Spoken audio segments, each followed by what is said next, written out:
Hello, everyone. Thank you for inviting me to join this conversation, which I also think so far has been obviously very inspiring and insightful.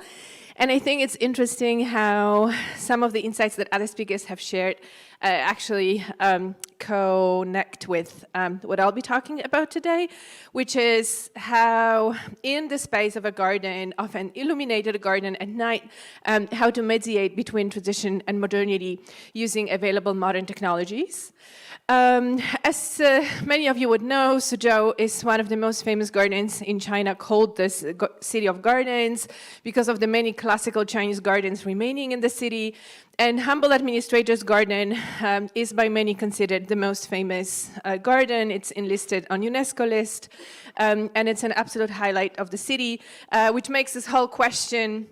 how to approach it and how to speak about it and how to form engagements with it into a particular light. Pun intended. So this project that I'm going to talk about, which is called in English, it's called the Graceful Night Tour in the Humble Administrator's Garden, was launched by Jiaotong company, cultural tourism company that main focus of is on illuminating cultural sites in collaboration with the administrative office of the garden. And it involved a team of contemporary multimedia artists from the China Academy of Art.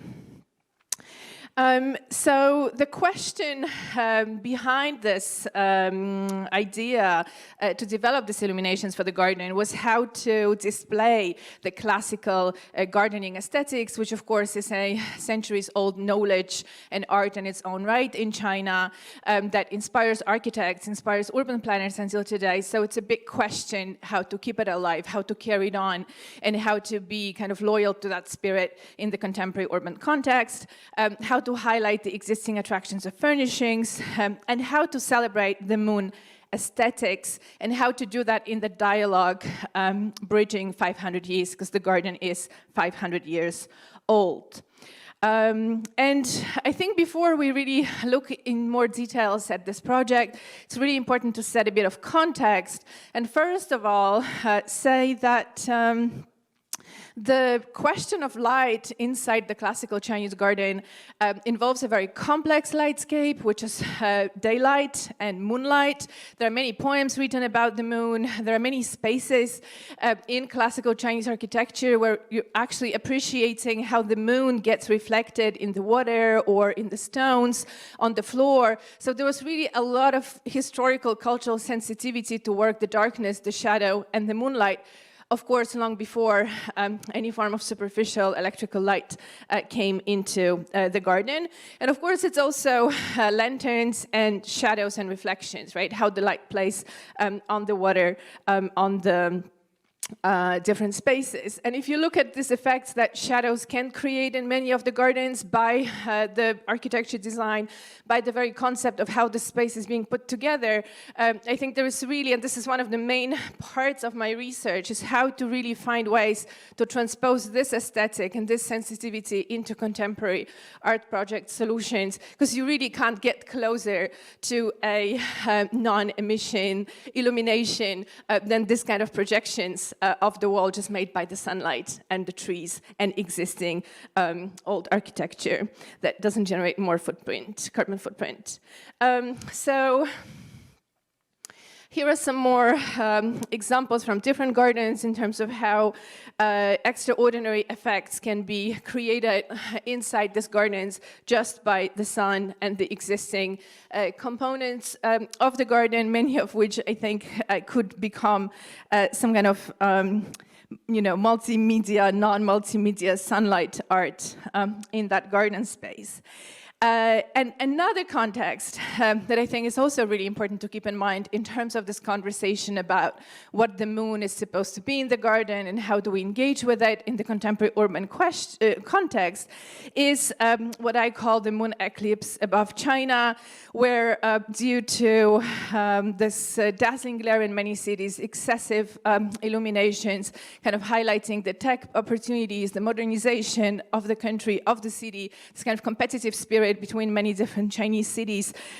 makes the situation where often it's just impossible to see the moon above the city, including the Moon Festival. And you get a lot of things like this, where the moon is incorporated into different kind of commercial displays,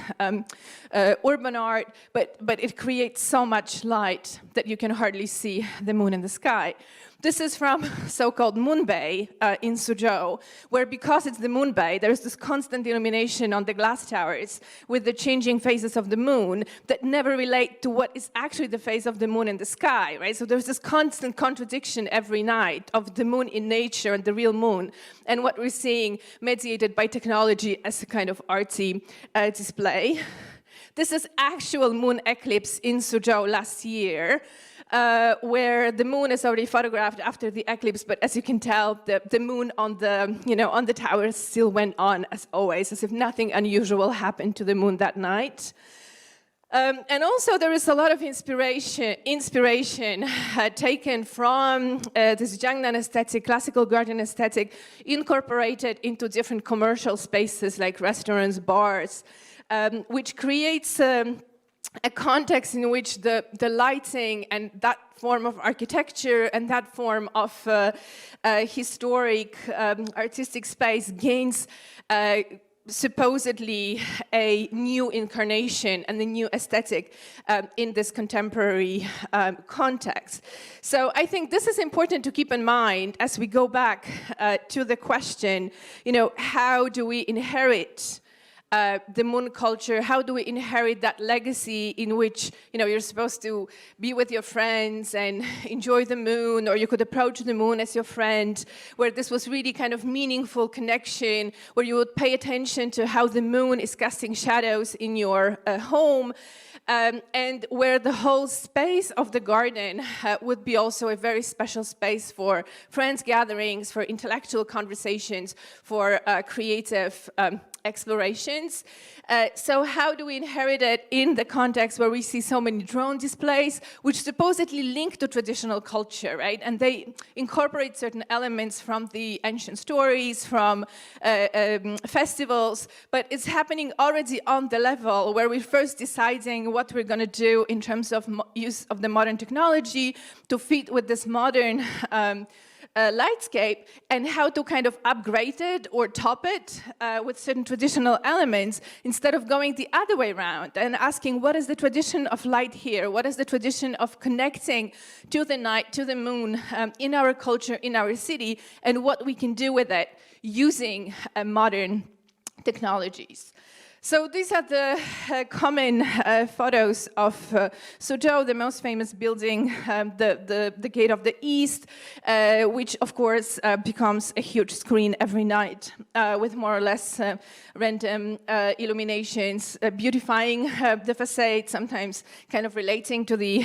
ancient motifs of bamboo or gardens, sometimes being butterflies or anything else. And I think one more thing that we also need to mention in this, as a part of context, is that even inside the humble administrator's garden, there is another attempt to mediate between tradition and modernity. And it's an VR space where you're supposedly allowed to take VR tour through the humble administrator's garden. So it's kind of already an extraordinary idea that while you're in the humble administrator's garden and you could actually enjoy the space itself in the season in which the garden is currently immersed, in that light, in that weather, in accordance with traditional Chinese aesthetics, instead you're putting on these glasses and getting a virtual tour that is really simplifying many things, that is also not gender specific. So if you're actually taking this tour as a woman and you're constantly being approached as a man in that VR experience, it becomes quite upsetting. If you're offered a tea in that VR situation, but of course you can't drink it, kind of becomes quite upsetting too. So it's like really doesn't work that well, but I think it's a very strong illustration of of that trend, how to carry on the tradition, how to make sure that tradition isn't left behind outside of this digital transformation. And so a very common solution in China seems to be that we try to bring those things from the past into the new tools, into the new spaces directly. But I think the question how to make tradition morph with this high-tech environment, how to make sure that technology helps to inherit tradition and not just to reshape it or not just to use it as a kind of final decorative element becomes a more and more important question, especially that this distinction between tangible and intangible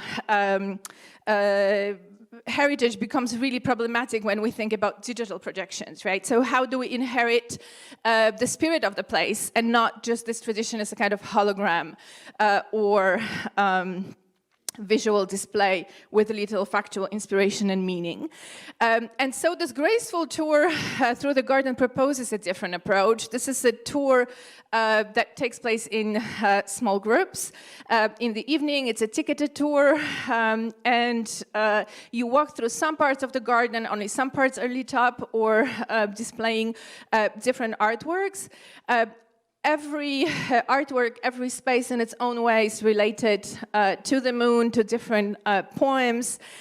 different elements, different phenomena. There is this question how to make the audience kind of relate, have this feeling of immersion. Of course, this concept of immersion being really important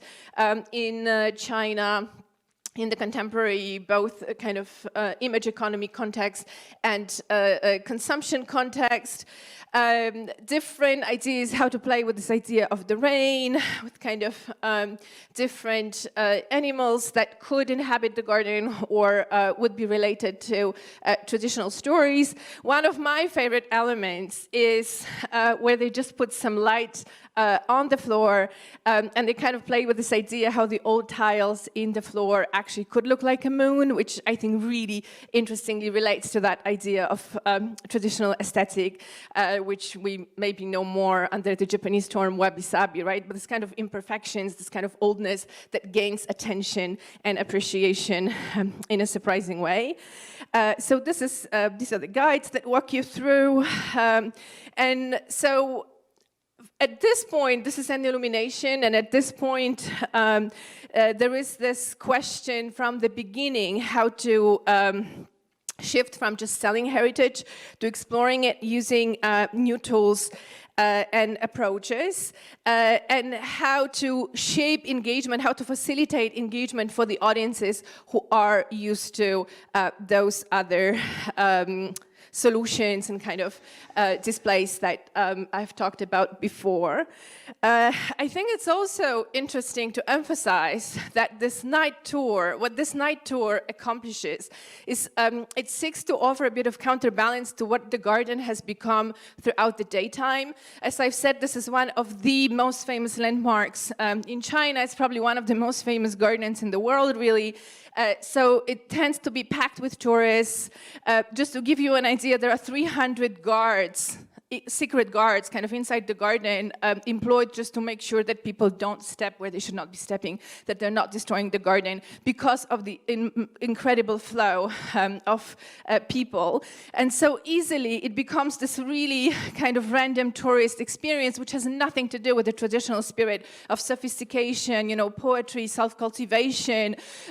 enjoyment of the passing transient light, right, shadows and things like this. It's just crowds and trash and kind of people talking about where is the toilet, right? Which kind of contradicts the whole experience historically. And so here I tried to juxtapose two photos of how the same place looks and feels if you're there during daytime.